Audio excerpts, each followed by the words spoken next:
A very warm welcome to this lecture on the subject of wavelets and multirate digital signal processing.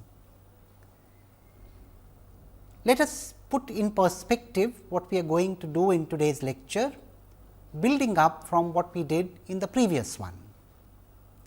In the previous lecture, we had looked at the Fourier transform of the scaling function or the so called father wavelet phi t, and the wavelet function or the so called mother wavelet psi t in the Haar multi-resolution analysis. What I shall do is to begin with a description of where we wish to go from here.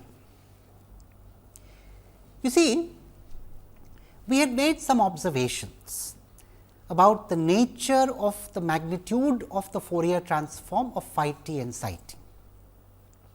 We also noted that when we multiply a given function x t by a translate of phi t, the magnitudes of the Fourier transforms of x and phi are getting multiplied, and we saw that the nature of the Fourier transform of phi, or for that matter even that of psi, was such that it emphasized some band of the Fourier transform of the underlying function x, which was being studied. Now, what we intend to do today is to idealize from there. What is the ideal situation to which we strive? And therefore, I have put down the central theme in the lecture today to be ideal time frequency behavior. What is the ideal towards which we are trying to move? Now, let me put before you once again the nature of the Fourier transforms of phi and psi. By nature, I am essentially going to refer to the magnitude. The phase, though important in general, is not of prime importance at the moment, because it is the magnitude which makes a selection of band. So, let us put down the nature of the magnitude. So, form of magnitude of Fourier transform.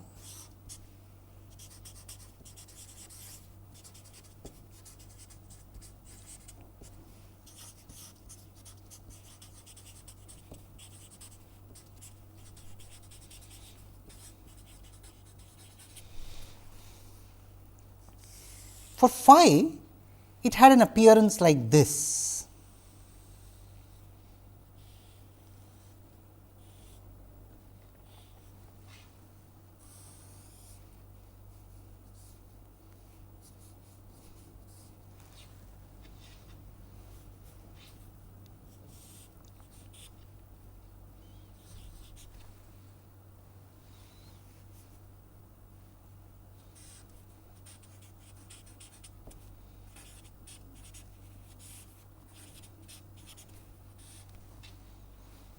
So, this was 0 frequency, and this was 2 pi here and all multiples of 2 pi subsequently,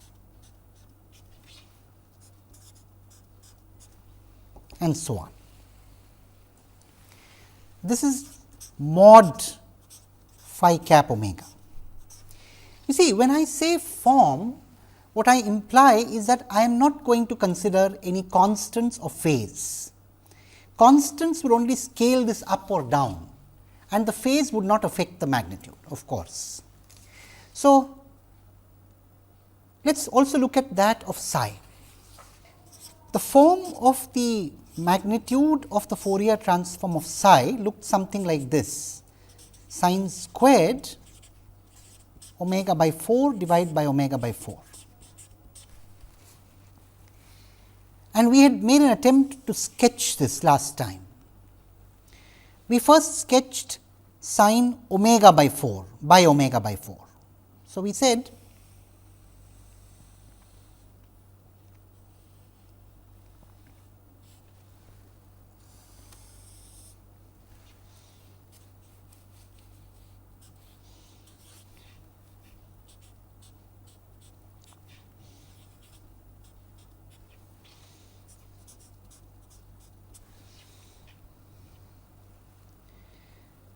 this was the form of mod sine omega by 4 divided by omega by 4,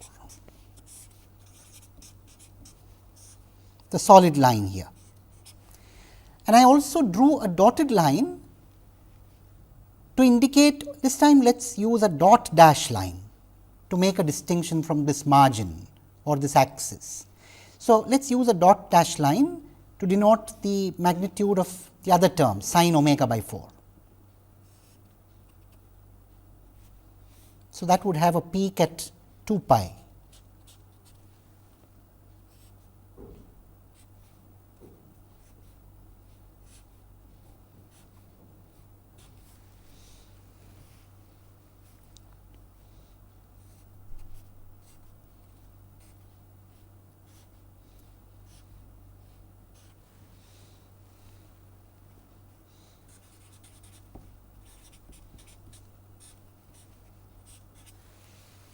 This is the form. Now, this solid line is multiplied by this dot dash line here. So, of course, you must visualize this dot dash line being replicated on the negative side.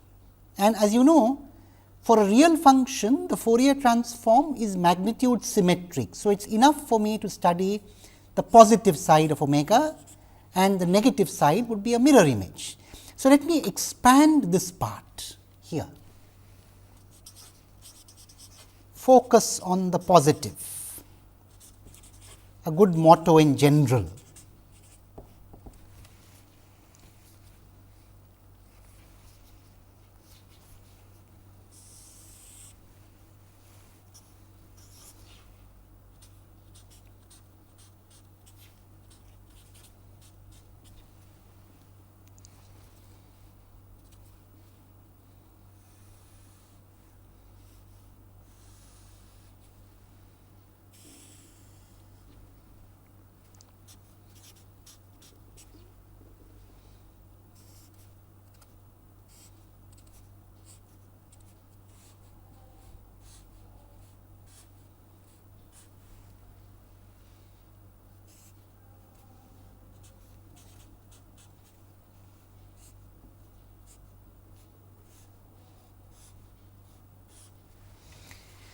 You see, this sine omega by 4 by omega by 4, this one,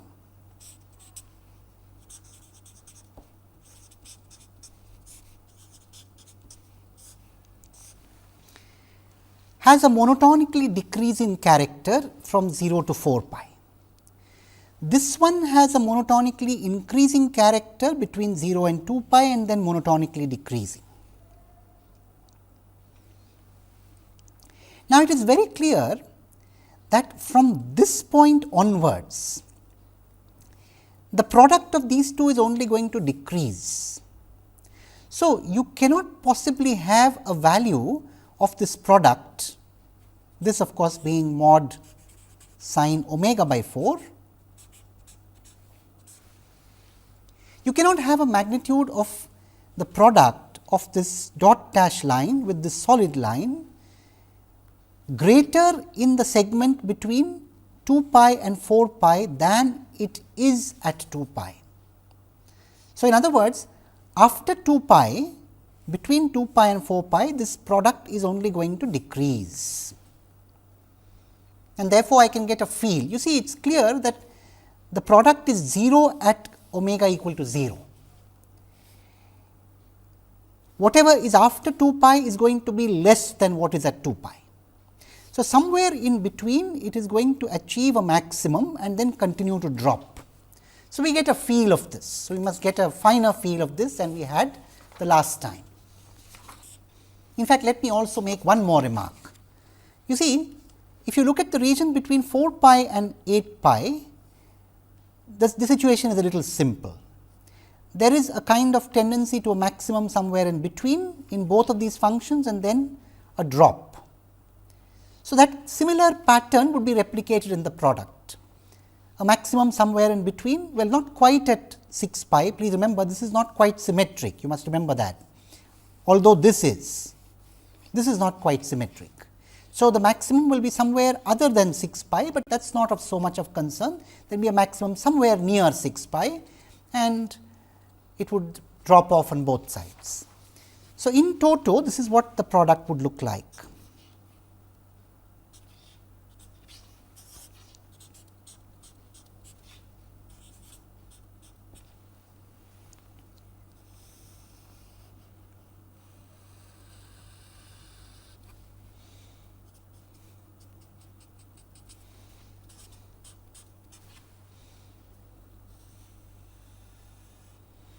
I will not mark this maximum, it is a little difficult to calculate, but this is the nature, this is the form.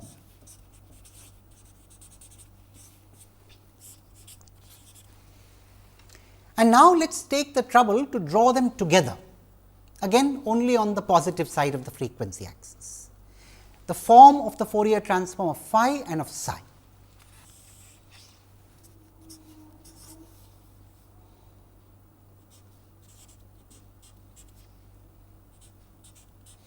Let us focus only between 0 and 4 pi. So, phi looks something like this.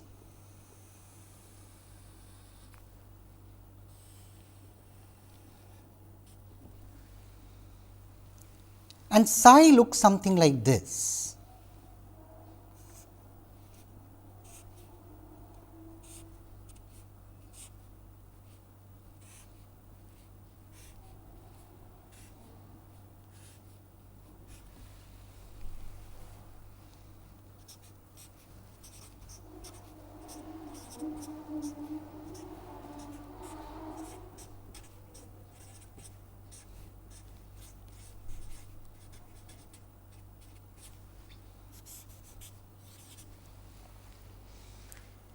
And we had made a remark on what phi does and what psi does. Phi in effect emphasizes those frequencies lying around 0 frequency, and psi emphasizes those frequencies lying around its maximum in the band between 0 and 4 pi and de-emphasizes frequencies on either side. So, in fact, if you look at psi, it de-emphasizes frequencies around 0 and then after that band. So, it emphasizes a band of frequencies. It is clear that psi has a band pass character. It is a band pass function. A band pass function is one which emphasizes frequencies around some so called center frequency, where the response is a maximum, and de-emphasizes frequencies both around 0 and around infinity, so to speak. So, there is a finite band of frequencies, one band which that function emphasizes. Loosely speaking, this psi omega here emphasizes those frequencies lying around its maximum here, and of course, phi emphasizes frequencies around 0. We also made one more remark on the distinction between phi and psi. You see, we noted that when we contract or expand, so when we go up or down the ladder, what are we doing in the Fourier domain? When we go up the ladder, we are expanding in frequency, because we are contracting in time. When we go down the ladder, we are expanding in time and therefore, we are contracting in frequency. So, let us look at this figure once again.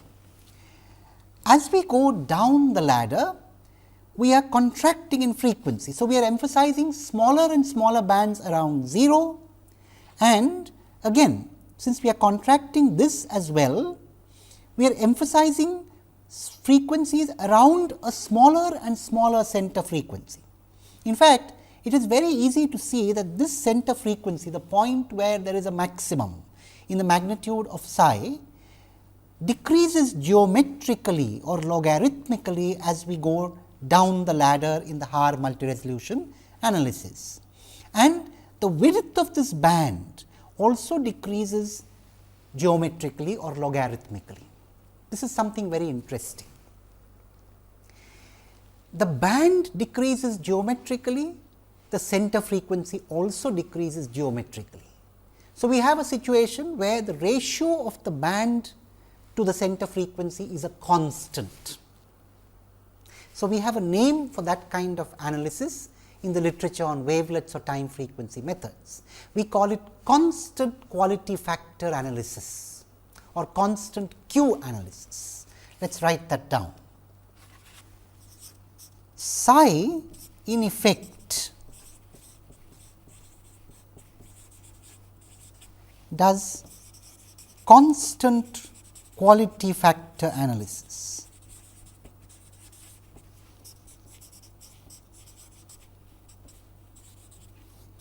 Or constant Q analysis.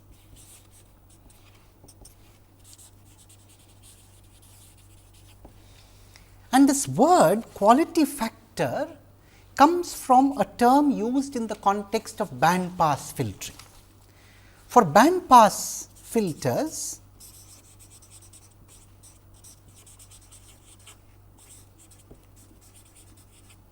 or band pass functions,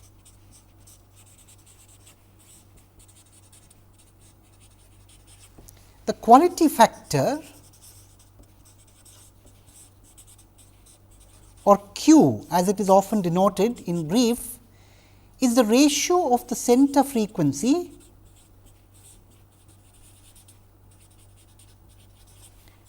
to the band or the bandwidth.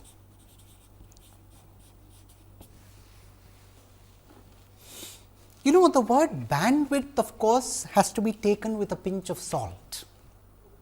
What does bandwidth mean? There are different definitions, particularly when you do not have a clear brick wall situation. You have a smooth variation of magnitude with frequency, as you do here. So, there is a maximum and the frequency falls off on either side. Typically, we use the word bandwidth to denote that range of frequencies within which the magnitude remains within a certain percentage of the maximum magnitude. So, for example, where the magnitude remains between 70 and 100% say of the maximum magnitude, or where it remains even more specifically for most situations, we talk about what is called the half power bandwidth, where the amplitude or the magnitude response falls to the square root of half from the maximum. And the square root of half has the significance that at that point where it falls to the square root of half, the power of a sine wave is half of what it would be in proportion to the original as compared to the maximum point. So, if at the center frequency, the point where the magnitude response is a maximum, the power ratio of input to output is say 100 units, then at the point where the power the magnitude falls to 1 by square root of 2, the power would be only 50 units, the ratio, power ratio, output divided by input. So, it is called the half power point. Very often we talk about half power bandwidth. In any case, it does not matter what percentage we use, 70%, so be it, 60%, so be it, whatever it be. With this notion of bandwidth, the ratio of the center frequency to the bandwidth in this sense is a constant as we stretch or compress the Fourier transform of psi, and there so of course, whatever you do in terms of stretching or compressing in the time domain, you are doing exactly the opposite in the frequency domain. So, as you go up the ladder, you are going towards higher frequencies and you are also spanning a larger bandwidth. As you come to lower steps, as you go descend in the ladder, you go to lower rungs of the ladder, you are essentially going to smaller center frequencies and using a smaller bandwidth.